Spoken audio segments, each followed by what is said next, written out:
ღირსი იოანეს სინელი. კიბე ანუ კლემაქსი. სწავლანი წმიდისა და ნეტარისა მამისა ჩვენისა იოანე მამასახლისისა. რაითელ მამასახლის იოანეს რომ მიუძღვნან. რომელმაც სთხოვა სწავლანი აღეწერა მონაზონთათვის. სიტყვა მე-19. ძილისა და ძმათა ერთობითი ლოცვის შესახებ. ძილი არის თვისება ადამიანური ბუნებისას, სიკვდილის მსგავსი ცნობიერების უმოქმედობა. ძილი თავისთავად ერთია, მაგრამ სხვადასხვა მიზეზებით შეიძლება იყოს გამოწვეული. შეიძლება იყოს ბუნებისგან, ჭარბი-ჭამისგან, ეშმაკისგან, ზოგჯერ კი განსაკუთრებით მარხვისაგან გამომდინარე, რომლითაც ხორცს დააუძლურებენ და შემდეგ ძილის საშუალებით განიმტკიცებენ მას. როგორც გადაჭარბებული სმა იქცევა ჩვევად, ასევე შეიძლება გადაჭარბებული ძილი ჩვევად გვექცეს. ამიტომ მის წინააღმდეგ მონაზვნური ცხოვრების დასაწყისში განსაკუთრებული ბრძოლა გვმართებს, რადგან ძველი ჩვევის აღმოფხვრა უფრო ჭირს. დავაკვირდეთ და მივხვდებით, როდესაც სულიერი საყვირის ხმა გაისმის, ლოცვის ზარის რეკა, ძმები ხილულად იკრიბებიან, ხოლო მტერი უხილავი ბრძოლისთვის იწყებს შეკრებას. ამიტომ რეკვის შემდეგ ეშმაკები შემოგვერტყმიან გარს და გვეტყვიან, ერთი წუთით დაისვენე, ვიდრე პირველ ფსალმოს იტყვიან და მერე შედი ეკლესიაში. სხვა ეშმაკები კი მაშინ ჩაგვძირავენ ძილში, როდესაც სალოცავად შევალთ.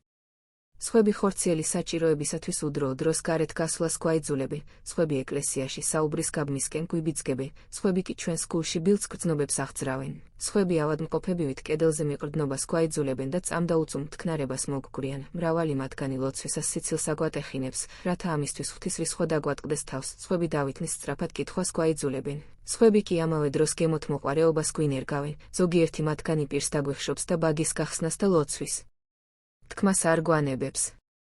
მაგრამ ვინც მთელი გულითა და გონებით გრძნობს, ფიქრობს და ხედავს, რომ ლოცვისას ღვთის წინაშეა წარდგომილი, შეურყეველი სვეტივით დგას იგი და აქ აღწერილ ნებათაგან ვერცერთი ავნებს მას.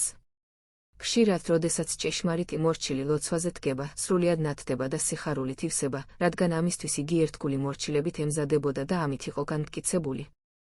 ვფიქრობ, რომ კრებულთან ერთად ლოცვა ყველასათვის შესაძლებელია, ბევრისთვის უკეთესია, თუ ერთ თანამოაზრე ძმასთან ილოცებს, რადგან მარტოდ ლოცვა ცოტას თუ შეუძლია.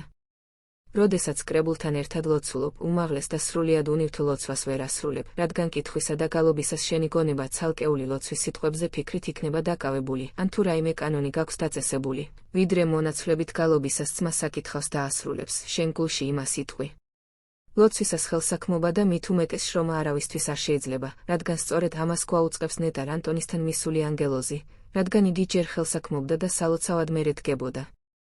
ოქრო ცეცხლით გამოიცდება, მონაზვნის ლოცვაზე დგომით კი სიყვარული დაკრძალო ღვთისადმი, რომლისა არს დიდება უკუნითი უკუნისამდე. ამინ. ვინც სანატრელი ლოცვა მოიპოვა, იგი ღმერთს უახლოვდება და განერიდება ეშმაკს.